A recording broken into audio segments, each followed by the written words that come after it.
यदि उपासक इसी जन्म में वो सब दिव्य लीलाओं का दर्शन और श्री अंग की सदा सदा के लिए सानिध्य भरी सेवा प्राप्त करना चाहता है तो इन तीन में ही रहे, त्रिकाल में उसका बाल बांका नहीं हो सकता। तीन, नाम कीर्तन, गुण कीर्तन और सेवा।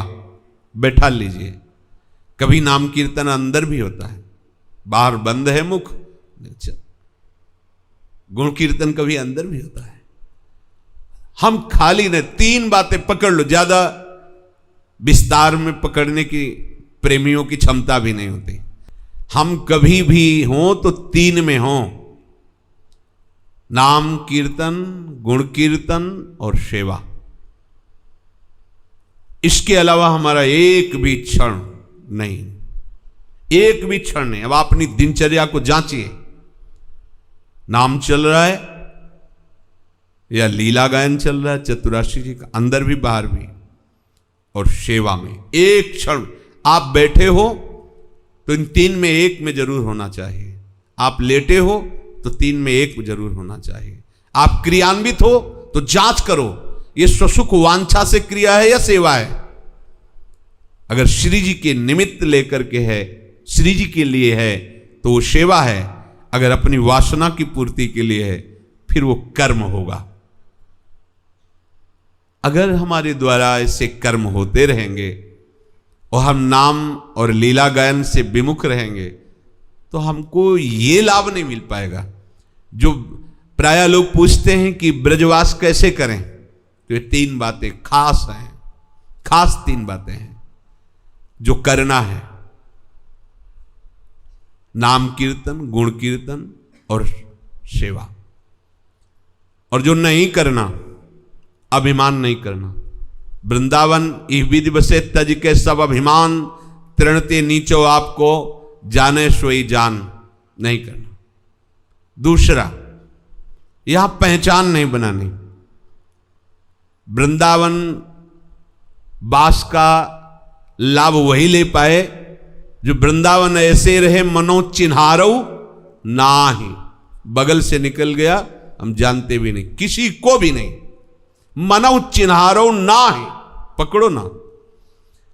पहला नहीं करना, अभिमान, बिल्कुल अपने को तृण से नीचे समझना है। दूसरा, नहीं करना किसी से परिचय, बिल्कुल। और तीसरा, नहीं रखना किसी का आश्रय। समर्थ प्रिया प्रीतम विराजमान है, जैसे उनको जो कुछ करना हो करे, इनके सिवा हम किसी का आश्रय नहीं, किसी का आश्रय नहीं रखना। ये तीन बातें नहीं करनी। यहां किसी भी तरह का अभिमान नहीं करना, किसी से परिचय नहीं बनाना और किसी का आश्रय नहीं रखना, किसी का भी, प्रिया प्रीतम के सिवा। और तीन बातें जोर से करना है, खूब निरंतर, नाम, लीला गुणगान और सेवा। इसके सिवा हमारा जीवन वो व्यर्थ जाएगा अगर हम ये स्वीकार। तीन नहीं करना, बिल्कुल नहीं, और तीन हर समय करना है, कभी छोड़ना नहीं है। तो कह रहे हैं फिर तुम्हारा मन प्रियालाल के चरणों का भ्रमर बन जाएगा। इनके चरण कमल का जो पराग है वो अनुराग है। उस अनुराग में आपका मन सदैव डूबा रहेगा। नागरीदास जी कह रहे हैं कीजिए, अब ऐसा कीजिए। बहुत बढ़िया है, एकदम साफ बात है। अभिमान मत कीजिए, किसी से परिचय मत बनाइए। भगवत कृपा से श्री जी के शासन में अपने लोगों की दिनचर्या ऐसी ही है कि समय नहीं किसी से परिचय बना लेगा। कोई आ जाए दर्शन करे बात अलग है, कहीं जाने का समय ही नहीं, किसी से मिलने का समय नहीं, कुछ जानने का समय नहीं, कुछ पाने की भी इच्छा नहीं। क्या पाने की इच्छा है?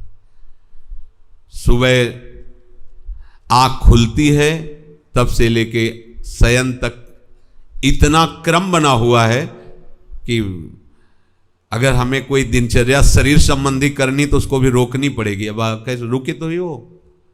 अपनी दिनचर्या ऐसी श्री जी ने बना दी है जो व्यवहार शून्य है, बिल्कुल व्यवहार, आप लोगों के लिए बिल्कुल व्यवहार शून्य दिनचर्या है। अगर अब ना निकल पाए और अब ना संभल पाए तो ये जान लो कि अभी और कुछ है, अभी और कुछ बाकी है। एक पंडित जी भाल के अक्षर पढ़ लेते थे, तो गंगा किनारे से जाना था तो श्मशान से निकले थे, खोपड़ी लिख पड़ी थी। उन्होंने उस भाल में देखा अभी कुछ और है, तो बोले अब क्या और है, मर गया, फेंक दिया गया, हड्डी हड्डी अलग हो गई, खोपड़ी पड़ी, अब क्या और है। बोले इसमें तो लिखा है अभी कुछ और है। उन्होंने अपनी झोली में डाल लिया, देखेंगे क्या है। घर गए, टांग दिया। फिर किसी जजमान ने बुलाया तो चले गए, और वो झोली टंगी रही। पंडितायन ने सोचा झोली में वजन है, कुछ लाए होंगे। जब देखा तो खोपड़ी, बोले बुद्धि खराब है पंडित की। बड़ी गुस्साई पंडित के ऊपर, खोपड़ी उठाई और वो जो घरों में होती है ओखली, उसमें डाल मूसर से मार चूर चूर कर दिया, चूर चूर करके नाली में बहा दिया। पंडित जी आए, झोली टंगी थी यहां, बोले हाँ भाई बुद्धि खराब है, खोपड़ी लाए मार मूसर, उसको चूर चूर करके नाली में बहा। बोले यही देखना था। बोले उसमें लिखा था कि अभी और है, तो हम सोचा इससे ज्यादा क्या और होगा। मर गया, हड्डी हड्डी अलग हो गई, खोपड़ी अलग पड़ी, अब क्या और होगा। अभी ये बकाया था मूसरों की मार और नाली में बहना। अब बोले समझ में आ गए। तो अगर ये सौभाग्य मिलने पर भी अभी आपकी समझ ठीक नहीं, तो अभी और है, अभी कुछ और है। और अगर और नहीं है और ठौर नहीं है तो श्री जी मिली मिलाई, हम कैसे तुम्हें बताए। हमारा एक एक क्षण नाम कीर्तन, गुण कीर्तन और सेवा में। अब बोले आप तो बाबा जी हो, तो आपका तो चल गया कि आप इतना ही कर पाओगे। वो हम तो गृहस्थी में, हमारे तो व्यापार है, नौकरी है, बहुत से काम है, पढ़ाना लिखाना सब, तो वो सब सेवा के अंतर्गत आ जाएगा। भगवान कह रहे मयि सर्वाणि कर्माणि सन्न्यस्याध्यात्म चेतसा निराशीर निर्ममो भूत्वा युध्यस्व विगतज्वरः। तुम विवेकवती बुद्धि के द्वारा सर्वाणि कर्माणि, या ये नहीं कहा नाम कीर्तन, गुण कीर्तन, सेवा, ऐसा प्रभु ने नहीं कहा। क्यों? क्योंकि सबका परम पद पर आरूढ़ होने का जो अवसर है वो प्रभु अपनी वाणी में रखते। कोई भी कहीं से भी प्रभु की वाणी को पकड़ ले तो परम पद पे आरूढ़ हो जाएगा। इसलिए कहा सर्वाणी, तुम जो भी कर्म करते हो, व्यापार, नौकरी, किसान, जो भी करते हो, सन्न्यस्य, मेरे को समर्पित कर दो। प्रभु भूखे नहीं बैठे तुम्हारे कर्मों के, लेकिन जैसे कुछ भी आग में डाल दो, अग्निदेव उसे अपने स्वरूप में कर लेते हैं। लोहा डालो तो लाल हो जाएगा, विष्ठा डालो तो उसकी दुर्गंध और मलिनता नाश करके उसको भी अग्नि स्वरूप कर देंगे। चंदन डालो तो, उनको किसी के गुण और अवगुण से मतलब नहीं, जो अग्नि में गया अग्नि अपने स्वरूप में कर लेती है। भगवान करुणा करके कह रहे हैं, सोचो, सर्वाणि कर्माणि सन्न्यस्य, माने मेरे को समर्पित करना। प्रभु कह रहे हैं शरीर, इंद्रियां, मन, बुद्धि, पदार्थ, जो जो तुम्हें मिला है सब सेवा की सामग्री मानो, और जो जो भी कर्म हो रहे हैं वो सब तुम मुझे समर्पित कर दो। लेकिन समर्पित वही कर्म कर सकते हो जिसे भगवान आज्ञा करते हैं। भगवान जिसे निषेध करते हैं कि ये नहीं करना चाहिए, वो कर्म नहीं, क्योंकि प्रभु उनको निषेध कर रहे हैं ना। तो प्रतिकूलस्य वर्जनम, प्रतिकूल आचरण नहीं होने चाहिए। प्रतिकूल आचरण समर्पित नहीं होंगे, ध्यान रखना। यदि आप भगवद विमुख गंदी बातें करेंगे, मनमानी आचरण करेंगे और फिर बोलेंगे कृष्णार्पणम मस्तु, तो आपको एक और बता दें, जैसे उपजाऊ भूमि में जब गेहूं बोया जाता है तो 1 मन का 60 मन होता है, ऐसे ही भगवत समर्पित कर्म बहुत गुना बढ़ करके मिलता है। तो अगर आप दुराचार समर्पित करोगे ना तो उसका दंड कई गुना बढ़कर मिलेगा, क्योंकि वो समर्पित हो गया, समझ लीजिए, होश में।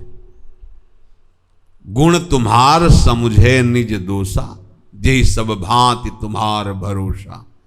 गोस्वामी जी ने सिद्धांत बनाया है, कोई हमसे भगवत विरुद्ध बात होती है तो हमें बार बार प्रभु के सामने अंतर से प्रार्थना करके बल मांगना है कि नाथ हमें ऐसा बल दीजिए कि हम आपके प्रतिकूल आचरण न करें। आप जो आदेश किए हैं उसके विरुद्ध आचरण, नाथ मैं बहुत नीच हूं, मेरे द्वारा आपकी आज्ञा का उल्लंघन होता है, तो वो क्षम्य है, वो क्षमा हो जाएगा। यहां समर्पण करने की बात भगवान कह रहे हैं, जो कर्तव्य कर्म है, जो भगवान ने आदेश किए हैं। मनमानी अब गंदे गंदे भोजन पाओ, गंदे गंदे पेय पदार्थ पियो, गंदे आचरण करो। बोले सुना था सत्संग में कृष्णार्पणम मस्तु, फिर वो कई उपजाऊ भूमि है ये शब्द कृष्णार्पणम मस्तु, ये कई गुना बढ़ करके फिर इसलिए सावधान।